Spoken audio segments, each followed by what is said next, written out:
नमस्कार श्रोता मित्रों, स्वागत है आपका मेरे YouTube चैनल रश्मि की दुनिया में।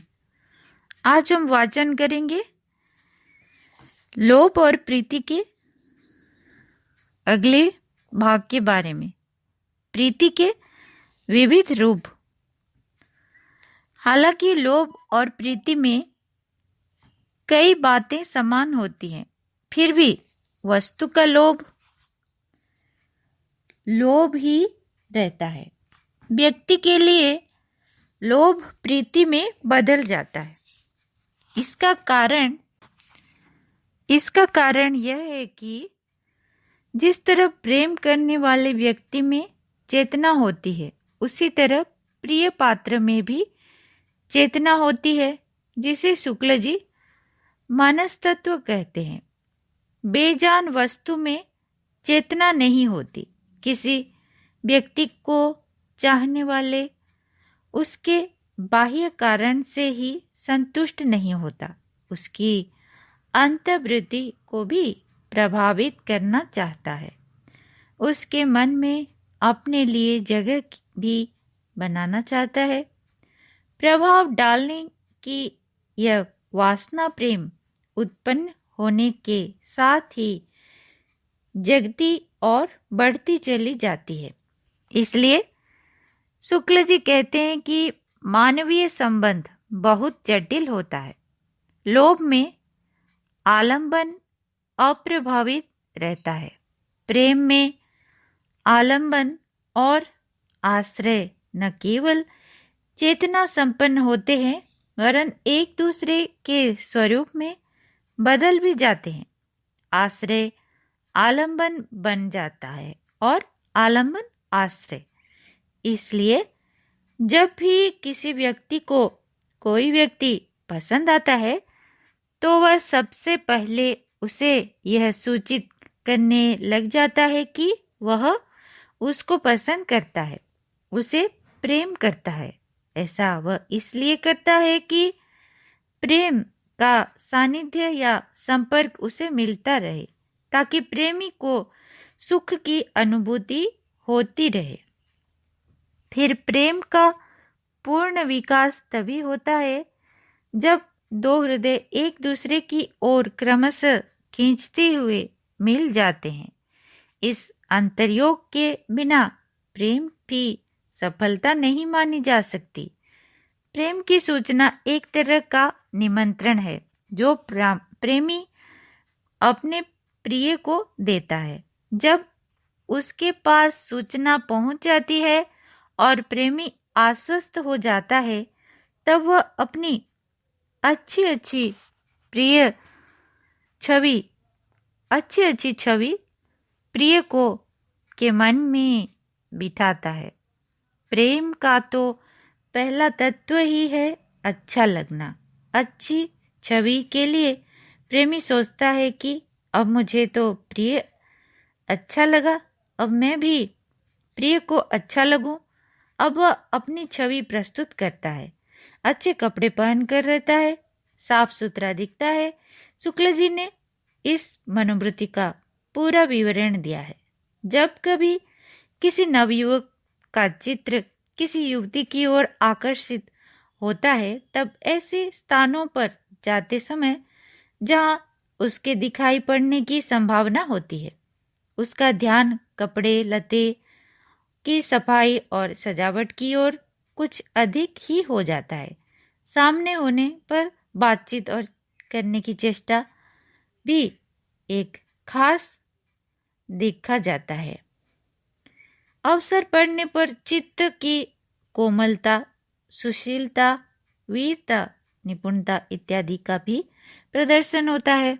इस तरह आचार्य शुक्ल के अनुसार जब दो हृदय का मिलन होता है, दोनों एक दूसरे को पसंद करने लगते हैं, अधिक से अधिक समय साथ रहने का प्रयास करते हैं। तब उनके जीवन में विशेष आनंद उत्पन्न हो जाता है।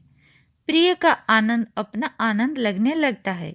यहाँ तक होता है कि प्रेम के इस आनंद के कारण संसार की अन्य चीजों में भी उन्हें आनंद की अनुभूति होने लगती है। ऐसे में यदि कभी वियोग की स्थिति आती है तब उनमें दुख की मात्रा भी उतनी ही अधिक बढ़ जाती है।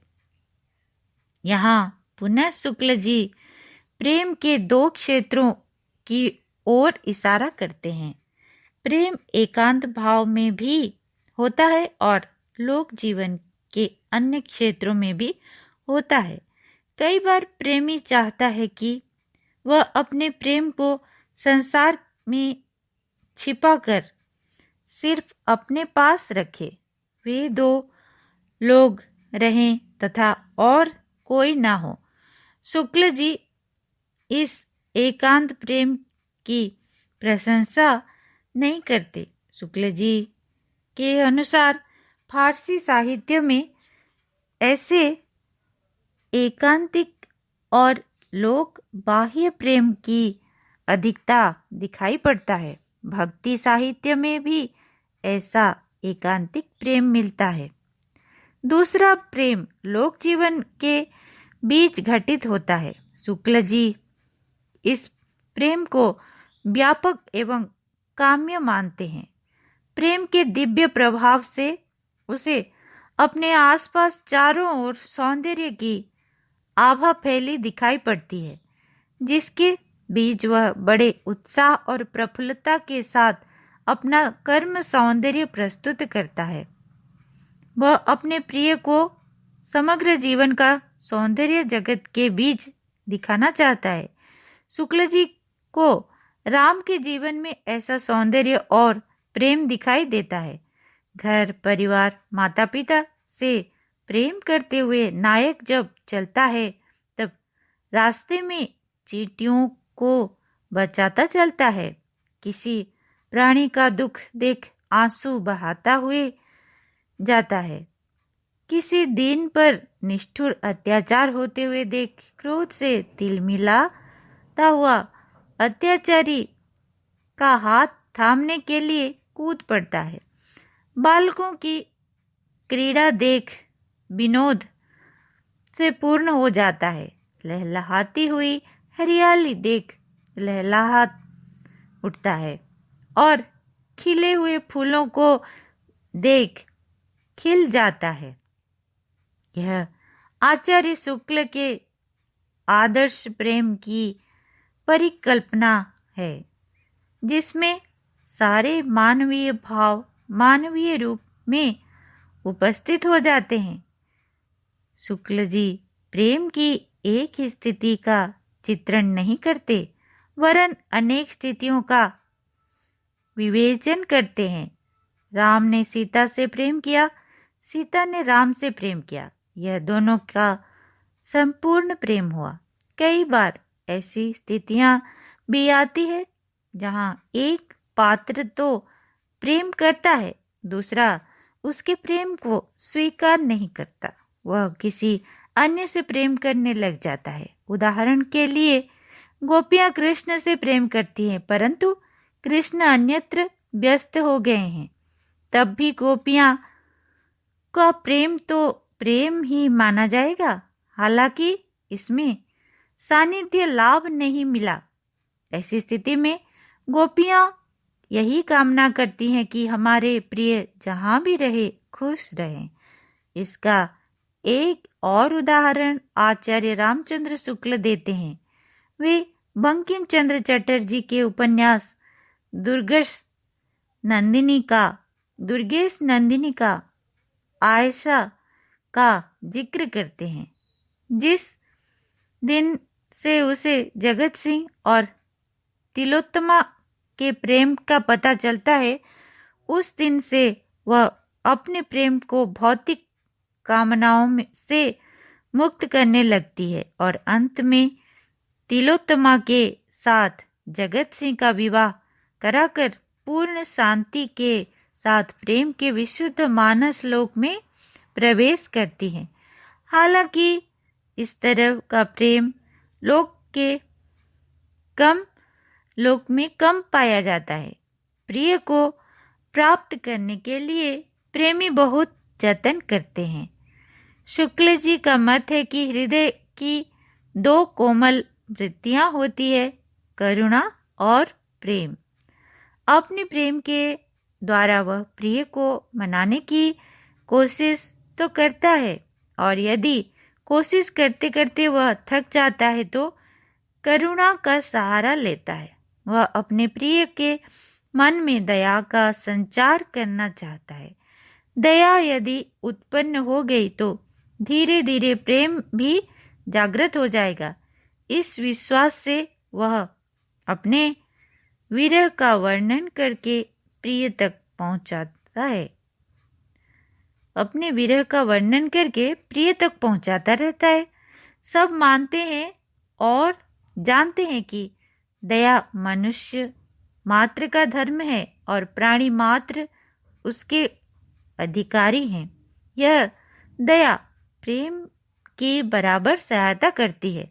शुक्ल जी ने इस मनोभूमि का विवेचन करते हुए लिखा है कि जिस प्रकार दूसरे के हृदय में प्रेम उत्पन्न करने की जरूरत होती है, उसी प्रकार बराबर बनाए रखने की भी प्रेम की रखवाली करने के लिए प्रेमी प्रिय के हृदय में दया को बराबर जगाता रहता है। फारसी और उर्दू शायरी में भी तो इसकी भरमार है ही। हिंदी में भी पद्मावत में नागमती इसी कारुणिक विरह का वर्णन करके रतन सेन के मन में सोए हुए प्रेम को जगाने की सफलता होती है। फारसी कविता में प्रेमी जीते जी यार के कूचे में अपनी कब्र बनवाते हैं। उस कूचे को कुत्तों के नाम अपनी हड्डियां वक्फ करते हैं और बार बार मरकर अपना हाल सुनाया करते हैं। इसके बाद भी यदि प्रिय ध्यान न दे तो कई बार वे प्रिय की खुशी में ही अपनी खुशी मानकर संतोष कर लेते हैं।